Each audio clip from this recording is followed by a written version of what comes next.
Morning, guys. So today we're going to make breakfast pizza. This is something my mom used to make a lot when I was a kid, and it really breaks up the breakfast routine. It's something fun and it's different. I'm going to start by going over the ingredients with you, let you know what you're going to need. To start out with, normally the recipe calls for a can of crescent rolls and you use that as your crust, but I have frozen pizza crusts and I'm trying to limit my trips to the grocery store since we're all in quarantine, and I know the rest of you know how that feels, so if that's what you've got, then use it. So I've got these pizza crusts. I'm going to use one of these. I'm going to use a cup of the frozen hash browns. I'm going to use a tablespoon of heavy whipping cream, 5 eggs. I'm going to use a half of this 1 pound package of sausage, ground pork sausage, and then 1 cup of cheddar cheese. And so what I'm going to go ahead and do is I'm going to go ahead and cook my sausage. And I'm going to let you know also that if you're going to make this, put your hash browns, if you're using frozen hash browns, put them in the fridge the night before. That way they're thawed out and ready to go and you're not in a rush trying to wait for things to be ready to use. So I'm going to go ahead and cook this up and then I'll get back to y'all. Okay, so we're getting the sausage cooked up right now. So while this is going on, I just wanted to talk a little bit about the ingredients. One of them is the use of the frozen hash browns. That's what the recipe calls for. You can use a regular potato that you've grated up. The only reason that I haven't is because I don't normally keep white potatoes on hand. I just don't eat them very often. So when I was buying my ingredients, I brought the frozen hash browns. It's whatever you prefer to do. Also, I mentioned that I'm making some changes on this recipe. I'm going to provide the traditional recipe when I post the video, but the changes that I'm making today, I'm going to make half of the pizza vegetarian. And I've got my ingredients right here for that. I'm going to use spinach. I've got some broccoli that I had left over from last night that I had in a saute, and then some roasted red peppers. And that's really one of the really cool things about this dish is you can pick your own toppings. If you've got like a family of 4 and you're making one pizza, each member of the family could put on their toppings for their two slices. And anyway, then everybody's happy, everybody gets what they want, and it's fun. It makes it kind of a family event. You can build your pizza. So the sausage is done. We've taken that off the heat. We're going to go ahead and get our eggs cracked, and we're going to add the heavy cream and the salt and pepper to that.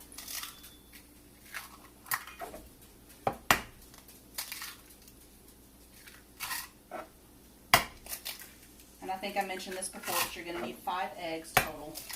And if you don't have heavy whipping cream, you can use half and half, or you can use milk. It's not going to hurt it. I just prefer heavy whipping cream because it makes it really fluffy.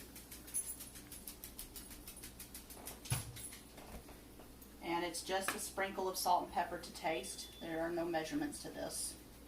If you want to feel safe, you know, you could probably do like 1/8 of a teaspoon of each. Alright, we'll heat those up, and then I will get back to y'all and we'll start assembling. Okay guys, we're ready to assemble the pizza. Just a couple more notes that I know I should have told you at the beginning, but I got distracted. You're baking this at 375, and it's a 12-inch pizza. So we're going to start with the first half, and then I'm going to go over the vegetarian side. The more traditional one, you're just using the sausage, hash browns, cheese, and egg. So we're going to do that on this half.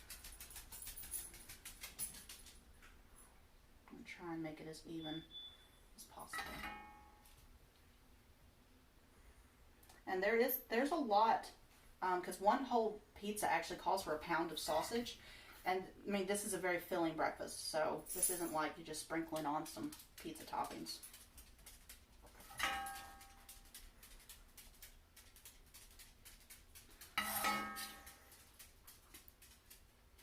And then we're going to add half of the hash browns.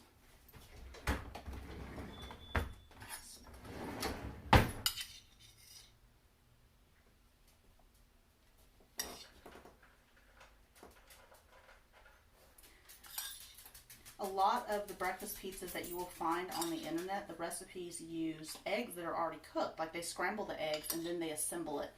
I actually, before I called my mom for the recipe for hers, I didn't realize how hard it was to find a recipe where you actually pour the raw egg over the top. So it makes it more like a quiche. So it sets while it's cooking and it's just delicious. I'm a big fan. Okay. Before we add the cheese and the egg, because that's going to go over the whole thing, this is the vegetarian side. So I've got the spinach, and I'm going to go ahead and put that on there first. And I mean, it's probably about a cup. a cup of spinach, and I just tore the leaves just to make them smaller pieces.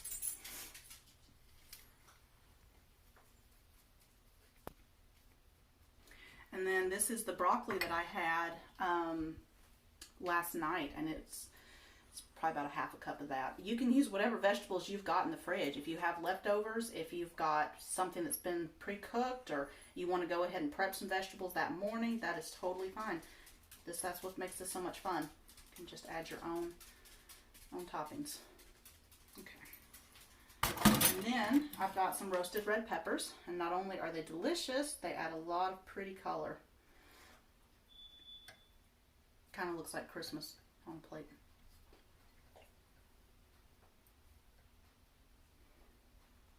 Okay, hash browns.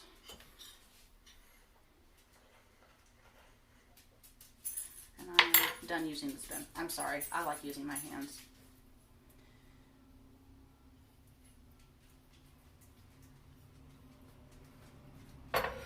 Alright, and we're going to sprinkle cheese over the whole dish, same cheese. It's just regular cheddar.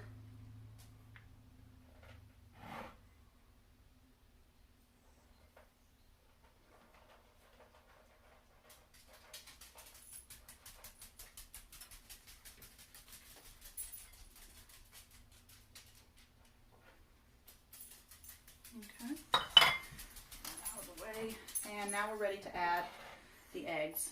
And you're just going to try to pour it as evenly as you can over this entire pizza. Ah, see, I'm already overflowing. I've never done this on an actual pizza crust before. I usually use the method with the crescent rolls. So you need to let it, when you pour, don't just keep pouring, let it kind of soak down some before you keep adding. So just pour a little bit in there and then it'll all soak down. I'm just going to do that. That way it doesn't overflow. Let's see, I'm learning today too. We're ready to go in the oven now. It's all assembled. And we're going to bake this for about 25 to 30 minutes. Be sure and check. Let me turn that light on for you guys so y'all can see that. We're going to bake it for 25 minutes to start with, and then we'll check it. And if it's not quite set, then you can do another 5 minutes and just so on from there. Timer went off, so we've already done the first 25 minutes, and it looks really pretty. It's almost done. There's still a little bit of wet right down in here, but the crust is getting nice and golden. We're going to put it in for that extra 5 minutes. It's been about 35 minutes total, and it is definitely done now. So it was a little bit damp here in the, or moist here in the middle. So when I cut into that piece, so I popped it in for another 5 minutes. And this is what you're looking at. It's kind of like a quiche. It's not like a pizza where it's just all these toppings with, you know, this, and it's kind of dry. It's very moist, and that egg makes it fluff up so much. So, anyway, thank you guys for watching. I hope you enjoyed it, and if you get a chance, hit like on my video and subscribe. Thank you.